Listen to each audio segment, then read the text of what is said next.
চিহ্নিত মাদক ব্যবসায়ী, মাদকের ডিলার, গডফাদার, মদতদাতা, খুচরা বিক্রেতা এমনকি সেবনকারীদের লক্ষ্য করে দেশজুড়ে চলছে সাঁড়াশি অভিযান। এই অভিযানে আইনশৃঙ্খলা রক্ষাকারী বাহিনীর সঙ্গে বন্দুকযুদ্ধে নিহত হয়েছেন ১০০রও বেশি মাদক ব্যবসায়ী। নিহতদের মধ্যে রাজনৈতিক দলের নেতা, জনপ্রতিনিধিও রয়েছেন। র্যাবের হাতে গ্রেপ্তার হয়েছে ৭৬৫ জন মাদক ব্যবসায়ী। ভ্রাম্যমাণ আদালতে সাজা দেওয়া হয়েছে ৩৩৪২ জনকে। এদের মধ্যে মাদকসেবী ও ব্যবসায়ীও রয়েছে। র্যাবের আইন ও গণমাধ্যম শাখার পরিচালক জানিয়েছেন, যেখানেই মাদকের গডফাদারদের সন্ধান পাওয়া যাচ্ছে সেখানেই তারা অভিযান চালাচ্ছেন।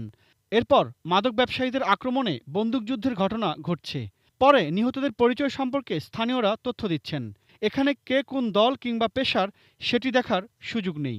তালিকাকে কেন্দ্র করেই যে অভিযান পরিচালনা করলে আসলে হবে না, তালিকার বাইরেও অনেকেই এর সঙ্গে যুক্ত হবে।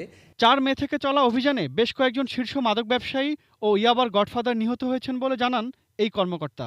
বলেন, জনগণকে সঙ্গে নিয়ে মাদকের যুদ্ধে এগিয়ে যাচ্ছেন তারা। সবাই চায় যে মাদক মুক্ত হোক দেশ, এবং যারা এই অপরাধের সঙ্গে সম্পৃক্ত আছে তাদের আইনের আওতায় আনা হোক। স্বরাষ্ট্রমন্ত্রী আসাদুজ্জামান খান কামাল জানিয়েছেন, মাদক ব্যবসায় ভিন্ন ভিন্ন পেশার ব্যক্তিদের জড়িয়ে পড়ার তথ্যও আছে।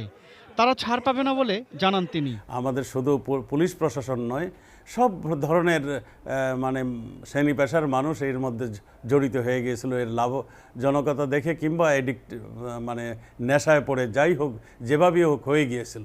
বড় বা ছোট নয়, মাদক ব্যবসায়ীর পরিচয় শুধুই মাদক ব্যবসায়ী।